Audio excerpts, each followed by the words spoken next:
أعوذ بالله من الشيطان الرجيم بسم الله الرحمن الرحيم إن الذين أجرموا كانوا من الذين آمنوا يضحكون وإذا مروا بهم يتغامزون وإذا انقلبوا إلى أهلهم انقلبوا فكهين وإذا رأوهم قالوا إن هؤلاء لضالون وما أرسلوا عليهم حافظين فاليوم الذين آمنوا من الكفار يضحكون على الأرائك ينظرون هل ثوب الكفار ما كانوا يفعلون صدق اللہ العظیم۔ یہ سورہ تطفیف یا سورہ مطففین کی آخری چند آیتیں ہیں۔ آیت نمبر 29 سے آیت نمبر 46 تک۔ ان آیتوں میں اللہ تبارک و تعالی نے مجرموں کا حال بیان کیا ہے کہ قیامت کے دن، حساب و کتاب کے دن، جب محشر قائم ہوگا تو مجرموں کا کیا حال ہوگا۔ دنیا میں تو مجرموں کا یہ حال ہے، کافروں کا یہ حال ہے، یہ حال تھا کہ وہ مومنوں کا مذاق اڑایا کرتے تھے، مومنوں کا مذاق اڑایا کرتے تھے۔ صحابہ کرام کی وہ مقدس جماعت، جبکہ بہت کم لوگ تھے اس میں، تو ان صحابہ کرام کا کفار و مشرکین اور مکہ کے مشرکین مذاق اڑایا کرتے تھے، اور وہ اپنے ہی دین کو، جو ان کے آباء و اجداد کا دین تھا کفار و مشرکین کا، اسی کو وہ سب کچھ سمجھتے تھے اور صحیح سمجھتے تھے، بجائے اس کے کہ وہ دین حق جو آیا تھا ان کے پاس، نبی پاک صلی اللہ علیہ وسلم پر جو کتاب ہدایت نازل ہو رہی تھی، اس کتاب کو سن کر اس پر ایمان لاتے۔ ایمان والوں کی دعوت کو وہ مذاق میں لے رہے تھے اور ایمان والوں کا مذاق اڑا رہے تھے کہ یہ کیسی کیسی باتیں کر رہے ہیں۔ تو مذاق اڑانے کے مختلف طریقے تھے۔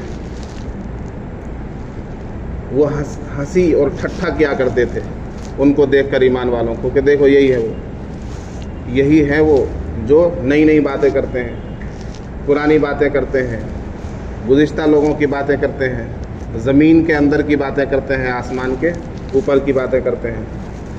تو ہنسا کرتے تھے ان پر، اور جب ایمان والے لوگ ان کی مجلسوں سے گزرا کرتے تھے تو وہ آپس میں آنکھ مشولیاں کرتے تھے، ایک دوسرے کو آنکھ کے اشارے کیا کرتے تھے کہ دیکھو وہ جا رہا ہے، وہ جا رہا ہے جس نے ایمان لایا ہے، وہ جا رہا ہے جو ایمان والا ہے، وہ جا رہا ہے جو ایک اللہ کرتا پھرتا ہے کہ نہیں۔ تو اس طرح سے وہ مومنوں کا مذاق اڑایا کرتے تھے، آپس میں آنکھوں کے اشارے کیا کرتے تھے۔ وَإِذَا مَرُّوا بِهِمْ يَتَغَامَزُونَ، جب ایمان والے لوگ ان کے پاس سے گزرتے تھے، کافروں کے پاس سے، مشرکین کے پاس سے، تو وہ آنکھوں کے اشارے کیا کرتے تھے ایک دوسرے کو۔ آنکھ کے اشارے سے مذاق اڑاتے ہیں نا کسی کا، اس طرح سے کہ دیکھو جا رہا ہے، دیکھو جا رہا ہے، تو اس طرح سے یہ دوسری شکل تھی۔ اور جب وہ اپنے لوگوں میں پہنچتے تھے، کافر اور مشرکین، اپنی مجلسوں میں، اپنے اہل و عیال میں، اپنے گھر والوں میں، اپنے قبیلوں میں، تو وہاں پہنچ کر بھی وہ اٹکیلیاں کیا کرتے تھے، دل لگیاں کیا کرتے تھے، مسلمانوں کا استہزاء کیا کرتے تھے، مذاق اڑایا کرتے تھے۔ تو یہ مختلف شکلیں تھیں دنیا میں کافروں کے، ایمان والوں کے خلاف اور ایمان والوں کا مذاق اڑانے کے یہ مختلف طریقے تھے دنیا میں۔ یعنی ایمان والوں کو پریشان کرنا، بغیر ان کو ہاتھ لگائے، بغیر ان سے مار پیٹ کیے، ان کے دل کو جلانا۔ آج تو مسلمانوں کا کیا حال ہے، اور مسلمانوں کے خلاف کفار و مشرکین صرف ان کے ایمان کے باعث کیا کچھ نہیں کر رہے ہیں، ہاتھ تک لگا رہے ہیں، مار پیٹ رہے ہیں، داڑھیاں نوچ رہے ہیں، ٹوپیاں اچھال رہے ہیں، گھروں پر بلڈوزر چلا رہے ہیں۔ یہ سب کس لیے ہو رہا ہے؟ صرف ایمان کی وجہ سے۔ تو ایمان والوں پر کس قدر مصیبتیں کفار و مشرکین کی طرف سے دنیا میں آتی ہیں اور آ رہی ہیں، آتی رہی ہیں اور آتی رہیں گی، ٹھیک ہے۔ تو یہ دنیا کا ہی حال ہے، صرف دنیا میں ایسا ہے کہ کفار و مشرکین ایمان والوں کو کچھ نہیں سمجھتے، وہ سمجھتے ہیں کہ یہ تو الگ ہی کوئی دین ہے، الگ ہی مذہب ہے، اور اپنے ہی دین کو، اپنے مذہب کو، اپنے دھرم کو وہ سب کچھ سمجھ رہے ہیں کفار و مشرکین۔ اس لیے تو وہ نہیں مان رہے ہیں، بلکہ ماننے والوں کو، اللہ کے ماننے والوں کو ستا رہے ہیں، ان کے گھروں کو توڑ رہے ہیں، ان کے خلاف سازشیں کر رہے ہیں۔ علل اعلان مسلمانوں کا مذاق اڑایا جا رہا ہے۔ آج میڈیا میں دیکھ لیجئے، مسلمانوں کا مذاق اڑایا جا رہا ہے، میڈیا میں پروگرامز چلائے جا رہے ہیں، پروپیگنڈے کے تحت باضابطہ پروگرامز چلائے جاتے ہیں کہ مسلمانوں میں یہ باتیں غلط ہیں، یہ باتیں غلط ہیں، طلاق کا غلط معنی بتا کر پیش کیا جاتا ہے، حلالہ کو غلط طریقے سے بتایا جاتا ہے۔ تو یہ ساری شکلیں کیا ہیں؟ مسلمانوں کو بدنام کرنے کی یا اسلام کو بدنام کرنے کی، مسلمانوں کا مذاق اڑانے کی جتنی بھی کوششیں اور سازشیں ہو رہی ہیں، یہ سب اسی کا حصہ ہے۔ اس کے بدلے میں دنیا میں کچھ ہو یا نہ ہو، لیکن آخرت میں ضرور ہوگا۔ کیا ہوگا آخرت میں؟ سنیے، ان الذین اجرموا کانوا من الذین آمنوا یضحکون، بے شک وہ لوگ جو مجرم ہیں ایمان والوں کا مذاق اڑایا کرتے تھے، ایمان والوں پر ہنسا کرتے تھے۔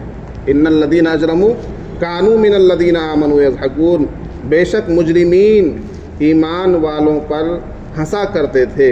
وَإِذَا مَرُّوا بِهِمْ يَتَغَامَزُونَ، اور جب وہ یعنی ایمان والے کافروں کے پاس سے، مجرموں کے پاس سے گزرا کرتے تھے، یتغامزون تو آنکھ کے اشارے کر کے ان کو تکلیف دیا کرتے تھے ایمان والوں کو۔ وَإِذَا انْقَلَبُوا إِلَىٰ أَهْلِهِمُ انْقَلَبُوا فَكِهِينَ، اور جب وہ اپنوں میں لوٹتے تھے تو اس حال میں لوٹتے تھے کہ دل لگیاں کیا کرتے تھے مسلمانوں کے خلاف۔ وَإِذَا رَأَوْهُمْ قَالُوا إِنَّ هَٰؤُلَاءِ لَضَالُّونَ، اور جب دیکھتے تھے ان کو تو کہتے تھے کہ دیکھو یہ گمراہ لوگ ہیں، یعنی گمراہ لوگ ہی اہل حق کو گمراہ بتا رہے ہیں۔ ٹھیک، دنیا میں تو یہ حال تھا۔ وَإِذَا رَأَوْهُمْ، جب وہ مجرمین ایمان والوں کو دیکھتے تو کیا کہتے؟ إِنَّ هَٰؤُلَاءِ لَضَالُّونَ، یہی ہیں وہ لوگ جو گمراہ ہو گئے ہیں، یہی ہے وہ لوگ جو گمراہ ہیں۔ لَضَالُّونَ، گمراہ ہیں یہ لوگ، ایمان والوں کو گمراہ بتایا کرتے تھے کہ یہ اپنے دین دھرم سے، اپنے باپ دادا کے دین سے پھر چکے ہیں۔ ایسا ہی تو ہوا تھا، اپنے دادا کے دین سے تو پھرے تھے، لیکن کیا وہ گمراہ ہو گئے تھے؟ نہیں، بلکہ گمراہی سے راہ ہدایت پر آئے تھے، اندھیرے سے روشنی کی طرف آئے تھے، ضلالت سے ہدایت کی طرف آئے تھے۔ نبی پاک صلی اللہ علیہ وسلم جس روشنی اور جس نور ہدایت کو لے کر آئے تھے، اس نور ہدایت کو ان لوگوں نے اپنایا تھا۔ وہ تو طرح طرح کی برائیوں میں اور طرح طرح کی اندھیریوں میں اور طرح طرح کی تاریکیوں میں پھنسے ہوئے تھے۔ تو شرک اور بت پرستی سے نکل کر وحدانیت اور توحید کی ان کو روشنی حاصل ہوئی، وہ تو ہدایت یافتہ ہوئے۔ لیکن ان ہدایت یافتہ لوگوں کو کیا کہا جا رہا ہے کہ یہ لوگ گمراہ ہو گئے ہیں؟ یہ کہا جا رہا ہے نا، وَإِذَا رَأَوْهُمْ قَالُوا إِنَّ هَٰؤُلَاءِ لَضَالُّونَ، اور جب وہ ان کو دیکھتے تو کہتے یہ لوگ گمراہ ہیں۔ وَمَا أُرْسِلُوا عَلَيْهِمْ حَافِظِينَ، حالانکہ وہ ان پر نگراں نہیں تھے۔ وَمَا أُرْسِلُوا عَلَيْهِمْ حَافِظِينَ، حالانکہ وہ ان پر نگراں بنا کر نہیں بھیجے گئے ہیں۔ مَا أُرْسِلُوا عَلَيْهِمْ، وہ ان پر نگراں بنا کر نہیں بھیجے گئے ہیں، یعنی کفار مشرکین ایمان والوں پر نگراں بنا کر کہ تم ان کی دیکھ بھال کرو کہ وہ اپنے باپ دادا کے دین پر ہیں یا اپنے باپ دادا کے دین سے پھر گئے ہیں، ایمان لے کر آئے ہیں یا گمراہ ہو گئے ہیں، راہ حق پر ہیں یا گمراہی پر ہیں، وہ تو نگراں بنا کر نہیں بھیجے گئے ہیں۔ وما ارسلوا علیہم حافظین، اور وہ ان پر نگراں بنا کر نہیں بھیجے گئے تھے۔ فَالْيَوْمَ الَّذِينَ آمَنُوا مِنَ الْكُفَّارِ يَضْحَكُونَ، تو دنیا کا تو یہ حال تھا کہ کفار و مشرکین، مجرمین، اہل باطل وہ ایمان والوں کا مذاق اڑاتے تھے، ایمان والوں کے خلاف سازشیں کرتے تھے، ایمان والوں کو پریشان کیا کرتے تھے طرح طرح سے۔ تو اب اس کا بدلہ کب کیسے ہوگا؟ فَالْيَوْمَ الَّذِينَ آمَنُوا مِنَ الْكُفَّارِ يَضْحَكُونَ، تو آج وہ لوگ جو ایمان لائے کفاروں پر ہنس رہے ہیں۔ فَالْيَوْمَ الَّذِينَ آمَنُوا مِنَ الْكُفَّارِ يَضْحَكُونَ، پس آج یعنی قیامت کے دن، حشر کے دن، فیصلے کے دن، جس دن تمام لوگوں کے اعمال کھل کر سامنے آ چکے ہیں، فیصلہ ہو چکا ہے، اللہ نے بتا دیا ہے کہ کون دنیا میں گمراہ تھا اور کون ایمان والا تھا۔ قیامت میں تو پتہ چل جائے گا نا کہ کون اصل میں گمراہ تھا اور کون اصل میں راہ ہدایت پر آیا تھا، کس نے ہدایت کی روشنی اپنائی تھی اور کون اندھیرے اور ضلالت میں رہ کر ایمان والوں کا مذاق اڑا رہا تھا۔ تو فَالْيَوْمَ الَّذِينَ آمَنُوا مِنَ الْكُفَّارِ يَضْحَكُونَ، تو آج وہ لوگ جو ایمان لائے یعنی ایمان والے کافروں پر ہنس رہے ہوں گے۔ قیامت کے دن الٹا ہوگا اس کا، ایمان والے کافروں پر ہنسیں گے کہ دیکھو یہی لوگ تھے جو کل ہمارا مذاق اڑایا کرتے تھے، یہی لوگ تھے جو کل ہمیں بدنام کیا کرتے تھے، یہی لوگ تھے جو کل ہمیں اسلام پر چلنے میں، داڑھی رکھنے میں، مسجد میں جانے میں، ٹوپی پہننے پر اور اللہ کا نام لینے پر ہمیں ستایا کرتے تھے۔ تو اب اس کا الٹا ہوگا، اب ایمان والے کافروں پر ہنس رہے ہیں۔ علی الارائک ینظرون، اور انہیں کافروں کا مذاق اڑانے کے لیے بہت زیادہ تگودو کرنے کی بھی ضرورت نہیں ہے کہ میڈیا ہاؤس بنا کر مذاق اڑایا جائے۔ علی الارائک ینظرون، تختوں پر بیٹھے بیٹھے دیکھ رہے ہیں، تختوں پر بیٹھ کر، اپنی مسندوں پر، گاؤ تکیوں پر بیٹھ کر وہ نظارہ کر رہے ہیں، دیکھ رہے ہوں گے قیامت کے دن۔ کون؟ ایمان والے۔ ایمان والوں کو وہاں پر عالی شان تخت اور کرسیاں نصیب ہوں گی، عالی شان مسندیں حاصل ہوں گی، ایسے آرام دہ بستر کہ جن بستروں کا دنیا میں تصور بھی نہیں کیا جا سکتا۔ بڑا سے بڑا آرام دہ بستر اور آرام دہ فرش اور آرام دہ مخمل اس بستر کے سامنے فیل ہے۔ تصور میں بھی ایسا بستر نہیں آ سکتا جو جنت میں ایمان والوں کو نصیب ہوگا، جو تخت ایمان والوں کو نصیب ہوگا، سونے اور چاندی کا تخت، اور اس تخت پر ایسا کپڑا اور ایسا مخمل اور ایسا گدا کہ جس پر سوتے ہی آدمی کو نیند آ جائے، آرام اور سکون آ جائے، راحت اور سکون نصیب ہو جائے۔ ایسے تختوں پر بیٹھ کر وہ نظارہ کر رہے ہوں گے، دیکھیں گے کافروں کا حال کہ دیکھو یہ کافر کل ہمارا مذاق اڑایا کرتے تھے، آج ان کا حال دیکھو۔ علی الارائک ینظرون، وہ اپنے تختوں پر بیٹھ کر دیکھ رہے ہوں گے۔ هل ثوب الکفار ما كانوا يفعلون، تو کیا کافروں کو مل گیا بدلہ ان اعمال کا جو وہ کیا کرتے تھے؟ کافروں کو ان کے کیے کا بدلہ مل چکا؟ اللہ تعالیٰ معلوم کرے گا۔ هل ثوب الکفار ما كانوا يفعلون، کیا کافروں کو دے دیا گیا بدلہ ان چیزوں کا جو وہ کیا کرتے تھے؟ کیا کیا کرتے تھے؟ ایمان والوں کا مذاق اڑایا کرتے تھے، مومنوں کو پریشان کیا کرتے تھے، مسلمانوں کے خلاف سازشیں کیا کرتے تھے، مسلمانوں کو اور اسلام کو بدنام کرنے کی سازشیں کیا کرتے تھے۔ تو جو ان کے کرتوت تھے، ان کے جو اعمال تھے، ان کی جو بدکرداری تھی، کیا ان تمام چیزوں کا ان کو بدلہ دے دیا گیا؟ ظاہر سی بات ہے کہ اللہ تعالیٰ جو بدلہ دے گا اس سے بڑا بدلہ کچھ نہیں ہو سکتا۔ انسان چاہ کر بھی وہ بدلہ نہیں لے سکتا، مسلمان دنیا میں چاہ کر بھی کسی بڑے سے بڑے کافر کا ایسا بدلہ نہیں لے سکتا جیسا اللہ تبارک و تعالیٰ قیامت کے دن لے گا، ہے کہ نہیں؟ تو اللہ تبارک و تعالیٰ خود معلوم کرے گا۔ هل ثوب الکفار ما كانوا يفعلون، گویا کہ یہ سوال ہے جواب کے معنی میں کہ ہاں اب کافروں کو بدلہ مل گیا ہے، اب آئے کون کافر ہے جو مذاق اڑا رہا تھا، اب اس کو بدلہ دیا جائے گا، اور اللہ تبارک و تعالیٰ ان کافروں کو بدلہ دے گا جہنم کی شکل میں، جہنم کے عذاب کی شکل میں، جہنم کی آگ کی شکل میں، کہ اس آگ کا کوئی تصور نہیں کر سکتا۔ وہ جہنم جس میں نہ بھوک مٹائی جا سکتی ہے، نہ پیاس بجھائی جا سکتی ہے۔ اگر کوئی پینے کے لیے پانی مانگے گا تو اس کو کھولتا ہوا گرم پانی دیا جائے گا جو چہرے کے قریب آتے ہی چہرے کو جھلسا کر رکھ دے گا، اور کھانے کے لیے زقوم کانٹے دار درخت دیا جائے گا، اور پیپ جہنمیوں کے زخموں سے نکلا ہوا پیپ وہ ان کو پلایا جائے گا۔ تو جہنمیوں کا اور کافروں کا یہ حال ہوگا، یہ بدلہ دیا جائے گا۔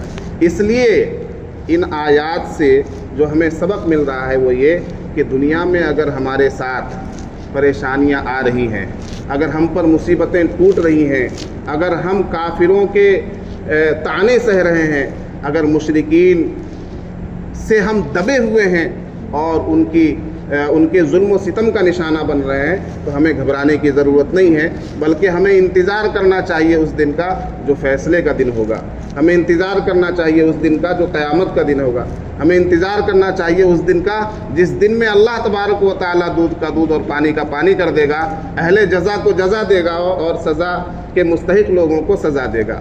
تو جن کافروں سے ہم بدلہ نہیں لے سکتے، آج ہم اسرائیل سے بدلہ نہیں لے سکتے، آج ہم امریکہ سے بدلہ نہیں لے سکتے، دنیا کی بڑی بڑی ظالم طاقتوں سے بدلہ نہیں لے سکتے، تو ہمیں کم از کم انتظار کرنا چاہیے اور صبر کرنا چاہیے اس دن کا جس دن اللہ تبارک و تعالیٰ خود بدلہ لے گا ان لوگوں سے، اور ایسا بدلہ لے گا کہ وہ بدلہ کوئی انسان سوچ بھی نہیں سکتا، ہم سوچ بھی نہیں سکتے کہ اس طرح سے اللہ تعالیٰ بدلہ لے گا۔ ایسا خطرناک بدلہ ان سے لیا جائے گا اور ایسا خطرناک انتقام ان سے لیا جائے گا کہ مسلمان خوش ہو جائیں گے، اپنے تختوں پر بیٹھ کر خوش ہوں گے، وہ علی الارائک ینظرون، اپنی مسندوں پر بیٹھ کر خوش ہو رہے ہوں گے، اور اس دن پھر مومن ان کافروں پر ہنسیں گے، ان ظالموں پر اس دن ہنسیں گے، ان مجرموں پر اس دن ہنسیں گے۔ تو یہاں مسلمانوں کے لیے اطمینان کی باتیں ہیں، مسلمانوں کے لیے، مومنوں کے لیے یہ ایک دھارس ہے کہ مسلمانوں کو ہمت نہیں ہارنی چاہیے، صبر کا بندھن نہیں توڑنا چاہیے، انہیں انتظار کرنا چاہیے فیصلے کا دن کا، اس لیے کہ ہر مسلمان کا یقین ہے کہ قیامت آئے گی ضرور، میزان عدل ضرور قائم ہوگا، اللہ تبارک و تعالی ہر بندے کے ایک ایک کیے کا حساب ضرور لے کر رہے گا اور ایک ایک کا بدلہ ضرور دے کر رہے گا۔ تو جب ایمان والوں کا ایمان ہے قیامت پر، بدلے کے دن پر، اعمال کے تولے جانے پر، حساب و کتاب پر، تو وہیں انشاءاللہ ہم ان کافروں کا حال دیکھ لیں گے جن سے ہم بدلہ نہیں لے سکتے، جن کو ہم نہیں انتقام لے سکتے، تو ہم ان کا حال قیامت کے دن دیکھ لیں گے کہ اللہ تبارک و تعالیٰ پھر ان سے انتقام لے گا۔ ٹھیک ہے، تو یہ ہمارے لیے اطمینان کی چیزیں ہیں۔ اللہ تبارک و تعالی ہمیں ایمان پر مضبوط رکھے، ایمان پر قائم رکھے، دائم رکھے، اور ایمان کے ساتھ ہی ہمیں دنیا سے جانے کی توفیق عطا فرمائے، آمین۔ سبحان اللہ وبحمدہ، سبحانک اللہم وبحمدک، ونشہد ان لا الہ الا انت، نستغفرک ونتوب الیک۔ سبحان ربک رب العزۃ عما یصفون، وسلام علی المرسلین، والحمد للہ رب العالمین۔